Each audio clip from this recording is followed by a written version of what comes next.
Hello, नमस्ते, राम राम। आप सबका स्वागत है मेरे YouTube channel struggle in life में। आधार कार्ड हमारी लाइफ का आधार बन चुका है।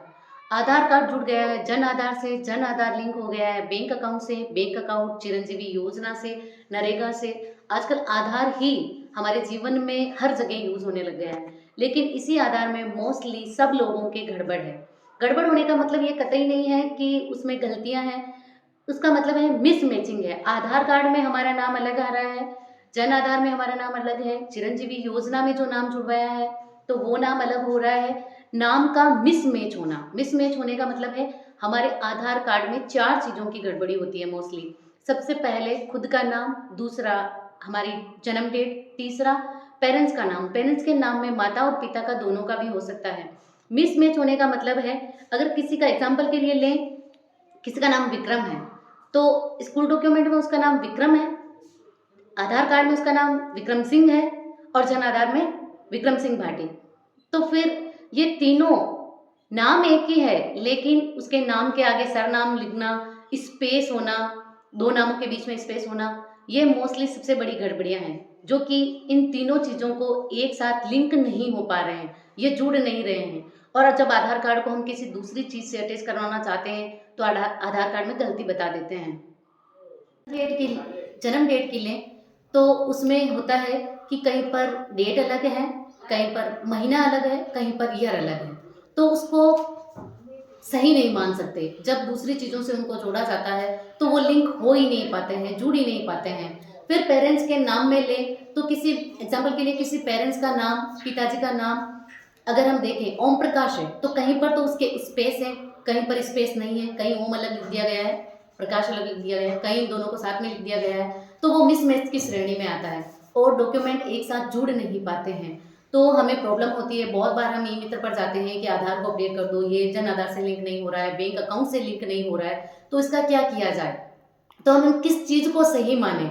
तो सबसे पहले हमें करना क्या है कि हमारा जो आधार कार्ड है उसको, अगर स्कूल में बच्चा पढ़ रहा है तो स्कूल वाले अध्ययनरत प्रमाण पत्र देते हैं, हमें वो लेना है और उसी को सही मानते हुए अपने आधार को अपडेट करवाना है। ई मित्र पर जाना है, अध्ययनरत प्रमाण पत्र लेके जाते हैं तो स्कूल डॉक्यूमेंट में जो भी बच्चे का नाम है वो वहाँ पर ई मित्र से आधार कार्ड में वो अपडेट हो जाएगा। अगर स्कूल में नहीं है, स्कूल में नहीं है और बड़ा आदमी है, स्कूल में नहीं, अध्ययनरत नहीं है, या फिर किसी ने 10th पास आउट कर रखा है, तो वो अपने आधार कार्ड को अपडेट कैसे करवाएं। स्कूल की जो 10th की मार्कशीट है उसमें अलग शो हो रहा है और आधार कार्ड में उसका नाम या डीओबी हम जो भी लें वो अलग नाम शो हो रहा है, तो उसको कैसे ठीक करवाएं। तो हमें 10th की मार्कशीट को प्रूफ के रूप में मान करके 10th की मार्कशीट की अकॉर्डिंग करवाना है। और बहुत बार तो ऐसा होता है कि ऐसे भी व्यक्ति हैं जिनके आधार कार्ड बने हुए हैं और 10th की मार्कशीट वगैरह नहीं है, तो वो उसी आधार को सही मान करके जन आधार में और जो भी अगर अगली योजनाओं में हम जहाँ नाम अपना अटैच करवा रहे हैं उस आधार को, नाम को सही मानकर ही आगे करवाना है। बार बार ऐसे नहीं हो कि हम आधार में अलग लिखवा रहे हैं, जन आधार में अलग लिखवा रहे हैं तो चिरंजीवी योजना में जो नाम जुड़े हुए हैं या नरेगा में हमारा नाम जुड़ा हुआ है या फिर और भी कोई बहुत सारी योजनाएं हैं जिनमें अगर हमारा नाम जुड़ा हुआ है तो आधार के अकॉर्डिंग ना हो। तो हमें सबसे पहले यही करना है कि आधार को अपडेट करवाना है।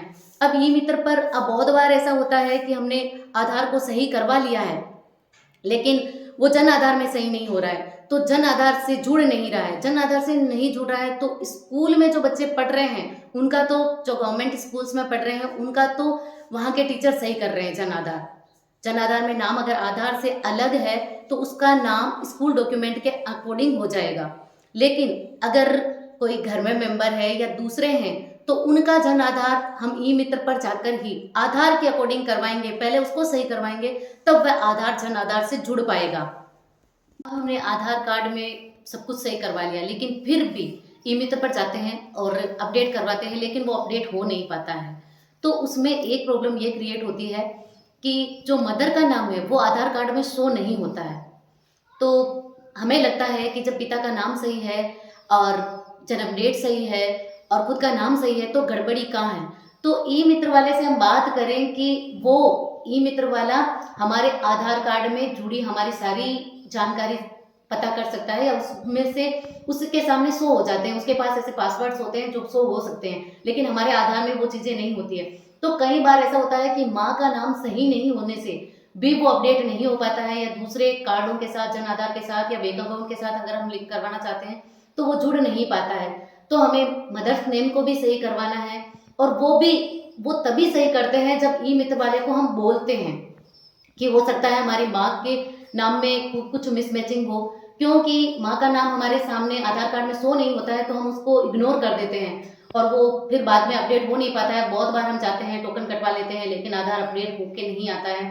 तो मेरा यही कहना है कि पहले से, सबसे पहले हर घर की ये मोस्टली यही प्रॉब्लम है कि आधार कार्ड सही नहीं है, तो उसे सही करवाएं। आधार कार्ड में 4 ही चीज़ें मैंने पहले ही भी बताया है, 4 ही चीज़ों को सही करवाना है।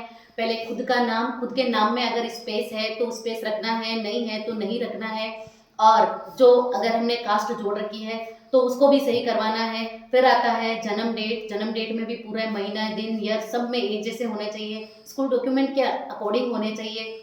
और तीसरी बात, पेरेंट्स का जो भी नाम है वो सही होना चाहिए, किसी प्रकार का स्पेस नहीं होना चाहिए। स्पेस है तो सब जगह होना चाहिए, हर जगह उस स्पेस को शो कीजिए आप। और फिर आता है मदर, पेरेंट्स का नाम के बाद जो भी चीज़ें होती है अगर सही हो जाती है तो फिर आधार को कहीं पर भी हम लिंक करवाते हैं तो वो कहीं अड़चन पैदा नहीं करती है। हम बहुत बार सोचते हैं कि मैं क्यों अपने आधार कार्ड को सही करवाऊँ, क्या पड़ा है, काम तो आ ही रहा है। लेकिन घर से बाहर कदम रखने अपन सोचते हैं कि हमारे टिकट से लेकर के हमें कहीं पर भी जाना है, वहां से लेकर के हम जॉब करें या ना करें, जॉब में एंटर होने के लिए भी जो हम पहले टेस्ट देते हैं उसके लिए भी हमारे आधार कार्ड की ज़रूरत होती है। जहाँ पर भी हमें फोटो आईडी की ज़रूरत होती है वहाँ हम आधार का ही यूज़ करते हैं। तो हमारा आधार कार्ड बहुत ही मोस्ट इम्पोर्टेंट है कि हम उसको अपडेट करवाएं। उसमें जो भी मिसमैच हो रहा है हम उसको सही ज़रूर करवाएं और उसकी तरफ ध्यान दें। ये ज़रूरी नहीं है कि हमारे खुद का आधार गलत हो, कई बार हमारे पेरेंट्स का गलत होता है तो वो ध्यान नहीं देते हैं, तो हमें ध्यान देना चाहिए। या छोटे भाई बहनों का है तो हम उसको अपडेट करवाएं, एकदम जैसे स्कूल डॉक्यूमेंट में है वैसा करवाएं। और स्कूल डॉक्यूमेंट में हम हेर फेर कर दें तो वो बहुत लंबी प्रोसेसिंग हो जाती है, या 10th की मार्कशीट में करवाएं आधार के अकॉर्डिंग तो नहीं हो पाता है। इससे सबसे बेस्ट है कि हम अपने आधार को ही अपडेट करवाएं, और वो कि स्कूल के डॉक्यूमेंट के अकॉर्डिंग। तो ये तो दिमाग से ही निकाल दें कि जैसा है वैसा चल जाएगा, कहीं पर भी लिंक नहीं होगा। और बहुत बार मैं तो मानती हूँ आने वाले टाइम में ऐसा हो जाएगा कि जब हमारा आधार मिसमैच हो रहा है तो राशन कार्ड की दुकान से हम राशन नहीं ले पाएंगे। और जहाँ पर बहुत सारे काम हमारे होने होते हैं, आज भी हमारे पास बहुत सारी डिग्रियाँ नहीं होती है तो हम उसमें एंट्रेंस में एंटर नहीं हो सकते। तो फिर हम कैसे बिना आधार अपडेट हुए बहुत सारी योजनाओं का लाभ ले सकेंगे। लाभ लेना तो बहुत दूर की बात है, हम उनकी प्रोसेस में भी नहीं जा सकते। तो इसीलिए मेरा यही कहना है कि अपने आधार को अपडेट करवाइए। आधार को अपडेट करवाने से ही आप हर योजना से जुड़ सकते हैं। बहुत सारे देखते हैं बच्चे कि आधार में गलतियां होने से, गड़बड़ी होने से बहुत सारी योजनाओं से वंचित रह जाते हैं। तो आप प्लीज़ ध्यान देकर के अपने छोटे भाई बहनों का या फिर अपने पेरेंट्स का या आपका खुद का जो भी आधार में मिसमैचिंग है उसको जल्द से जल्द ठीक करवाएं। धन्यवाद, राम राम।